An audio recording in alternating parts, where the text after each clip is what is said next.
You think you cannot do this without them, without the phone call before the decision, without the reassurance after the mistake, without someone in the room who knows your name and your history and tells you in some small way that you are going to be fine. Underneath the career, the relationships, the carefully managed image, there is a quiet, animal fear that without that support, you will simply stop functioning. You will fall apart, or fail, or disappear. Friedrich Nietzsche, a man more alone than almost anyone in the history of philosophy, would tell you something that sounds cruel before it sounds true. The wound is not your solitude. The wound is your dependence. And until you remove it, you will spend your life as a reflection of other people's opinions, never once becoming the thing you were actually capable of being. Here is the conditioning nobody warns you about. From the moment you were born, your survival was outsourced. You could not feed yourself. You could not protect yourself. You needed an adult to notice you, to soothe you, to keep you alive. This is not a flaw. It's biology. But the side effect is that your nervous system learned a brutal equation early. Alone equals danger. Support equals survival. That equation made sense when you were 2. It makes considerably less sense when you are 35, fully capable, and still organizing every decision around the question, what will they think? Picture the version of this that's already happened to you. You're staring at a draft text to someone you used to call every day, and the silence on the other end feels less like distance and more like a verdict. Or you're standing in an empty apartment after years of feeling automatically supported by a marriage, a roommate, a hometown full of people who knew your whole history, and the quiet in that apartment feels less like peace and more like a countdown. You start scrolling for someone, anyone, who might tell you what to do next. That instinct, the reflex to find an external voice before you trust your own, is not a character flaw. It's a conditioned reflex. And like any reflex, it can be retrained. This is why solitude feels less like peace and more like a slow suffocation. Psychologists have a term for what happens when a person is rescued, soothed, or rewarded for never having to rely on their own judgment. Learned helplessness. Every time someone steps in to fix what you could have fixed, decide what you could have decided, or comfort you out of a feeling you could have sat with, a small piece of your independent capacity goes quiet.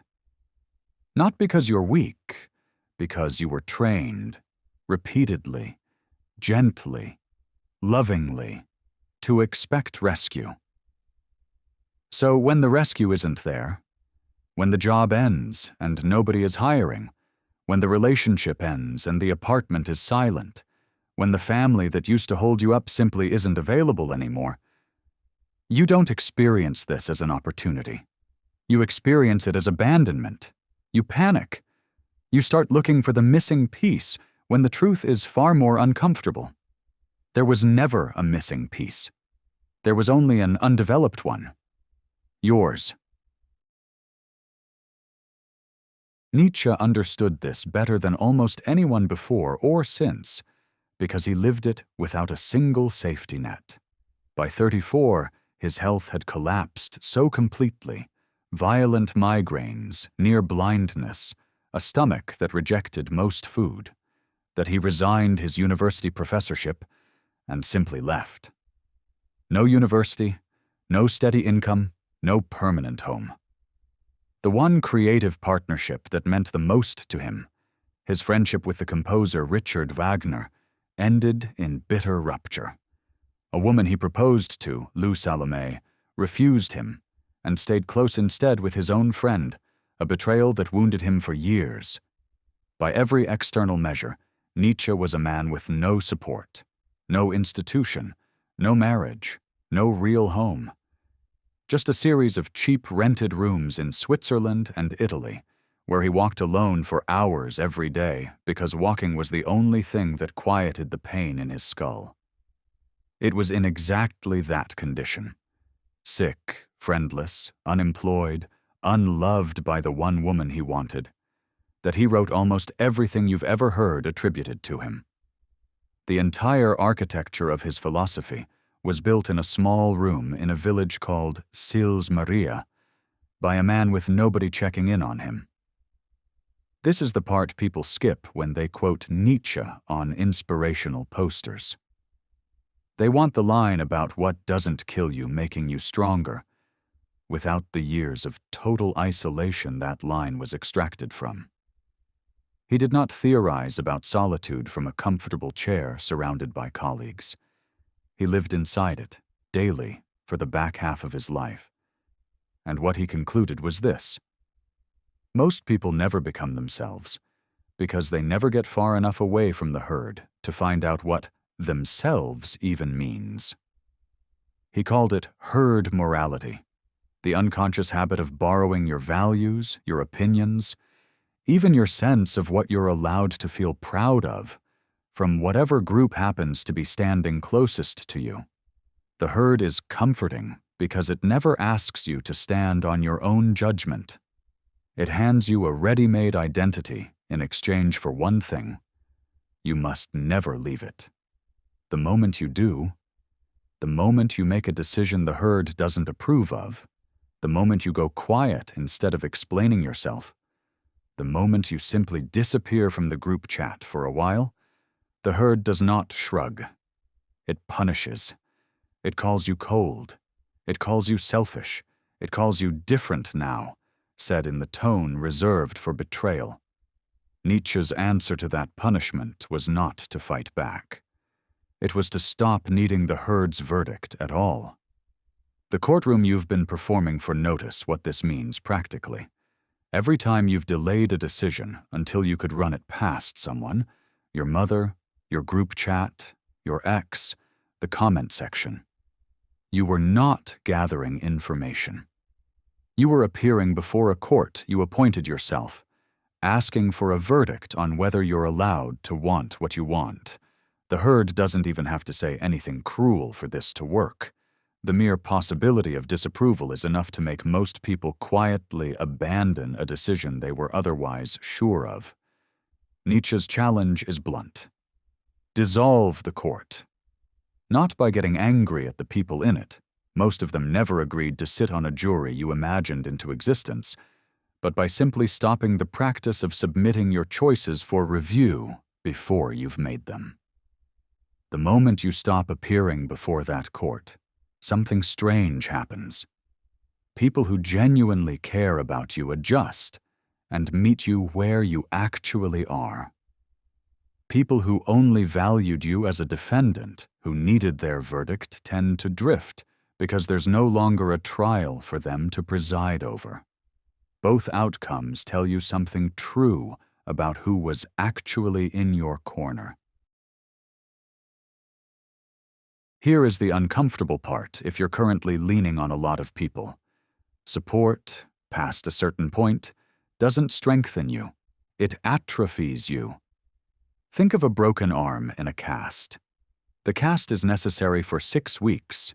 It protects the bone while it heals. Leave it on for 2 years, and you don't get a stronger arm. You get a withered one because the muscle never had to work. Constant external support functions the same way on a mind. Every decision you outsource, every "what do you think I should do?" you ask, before you've even tried to answer it yourself, is one more rep your own judgment doesn't get to do. You can see this same mechanism in something as small as your phone. Notice how many times a day you reach for validation before you've even decided what you think. A text to see if anyone reacts to news before you've decided how you feel about it yourself. A photo posted and refreshed for the first few likes before you decide whether the moment was actually good. A decision held in limbo until a friend replies, "Yes, do it," even though you'd already typed the same conclusion in your own head 3 hours earlier. None of these habits are dramatic on their own. The damage is in the compounding, thousands of small outsourced verdicts, each one teaching the same lesson.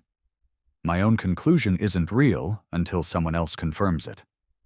Psychologist Albert Bandura spent decades studying what he called self-efficacy, a person's belief in their own capacity to handle what comes. The research is consistent and a little brutal. People with low self-efficacy don't just feel more anxious, they perform worse, give up sooner, and interpret ordinary setbacks as proof they were right to doubt themselves. And the fastest way to keep someone's self-efficacy low is, ironically, to keep rescuing them before they ever have to test it. Nietzsche would call this a kind of slow theft. Not theft of money or time, but theft of the one thing that was ever going to make you formidable. The unbroken habit of relying on your own mind first. So what do you do with the absence when it happens? When the people, the title, the relationship, the safety net simply isn't there anymore? Nietzsche's answer sounds almost insane until you sit with it. You stop treating the absence as a wound to be healed and start treating it as material to be used. He had a phrase for this: Amor, Fati, love of fate, not resignation, not gritted, teeth tolerance. Love, the deliberate choice to look at the exact conditions you've been handed, including the lonely ones, and decide that these, specifically, are the raw material you needed all along. Think about how a blade is actually made. Nobody forges steel in a warm room with friends offering encouragement between strikes. Steel is folded under heat it didn't ask for, hammered in isolation, plunged into cold it didn't choose, and only becomes useful after surviving conditions that would have ruined it if it had stayed soft. You cannot become formidable in conditions engineered for your comfort. You become formidable in conditions that force you to find out what you're actually made of. And a support system, however well-intentioned, removes exactly that pressure. This is not an argument for manufacturing misery. Nietzsche was pointing at something narrower. When isolation arrives anyway, and it will, because no one escapes a season with no one in their corner, the only real choice you have is whether you spend it waiting to be rescued or spend it discovering what you can build with your own 2 hands while no one is watching. You've probably seen a version of this play out in someone's actual life, even if you didn't recognize the mechanism at the time. Someone loses the job that gave their day's structure and their identity its main label. For a while it looks like collapse. No title, no team, no calendar full of meetings to hide inside. And then, because there is genuinely no one left to consult, and no schedule left to follow, they're forced into the one room nobody volunteers to enter on purpose, a stretch of completely unstructured time with only their own judgment to rely on. Some people use that room to fall apart. A smaller number use it to finally ask the question they'd been too supported, too busy, too comfortable to ask before: what would I actually build if no one were watching or approving? The isolation didn't create the answer. It simply removed every excuse for not looking for one. An American writer working in almost the same decade, on the other side of the Atlantic, arrived at a strikingly similar conclusion through a completely different route. Ralph Waldo Emerson, in his essay on Self-Reliance, argued that the moment you start measuring your choices against a crowd's approval, you've already surrendered the only thing that made those choices yours. 2 men, 2 countries, no contact with each other, landing on the same diagnosis. A life built around needing permission is not a life. It's a tenancy. You're renting your own existence from whoever happens to be granting the approval that week.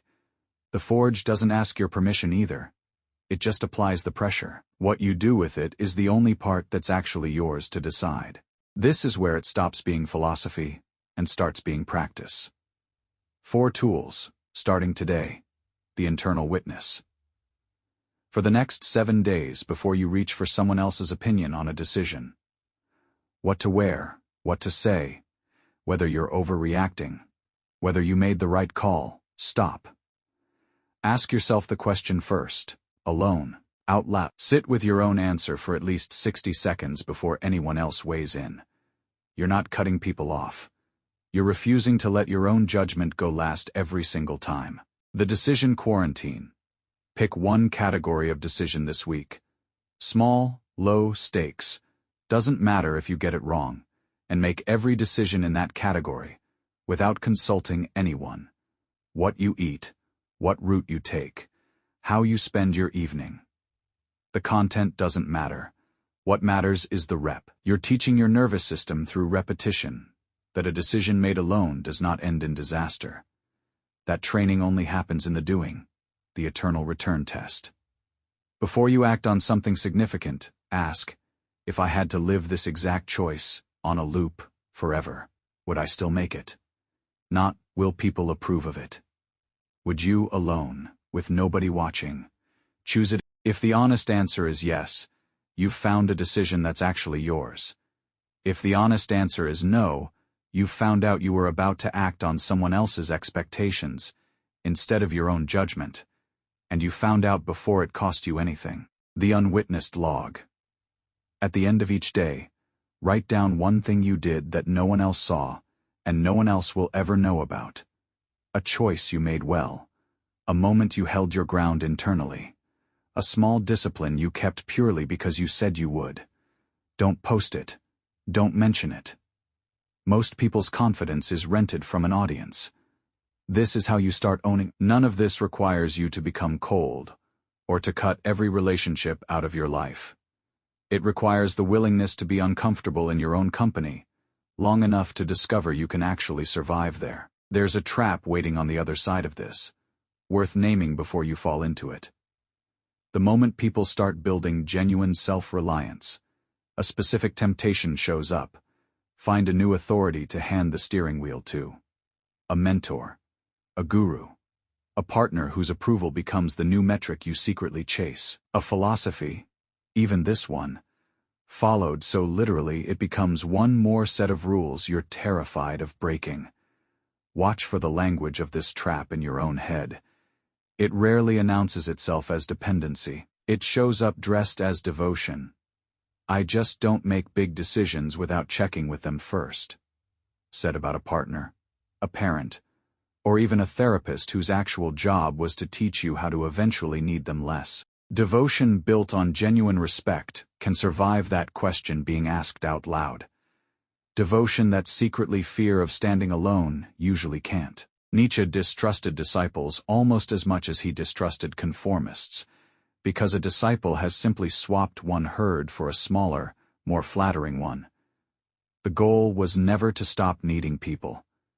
Humans who pretend they need no connection at all aren't free, they're usually just defended.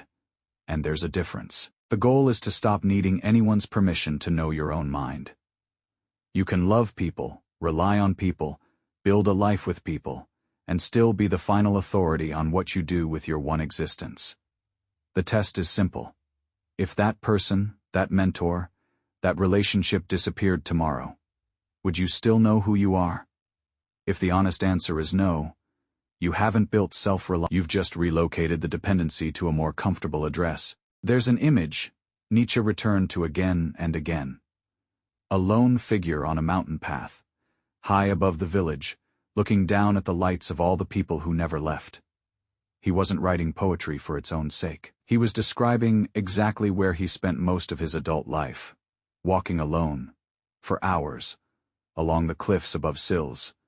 Maria, with no one beside him, and no one waiting for him at the bottom.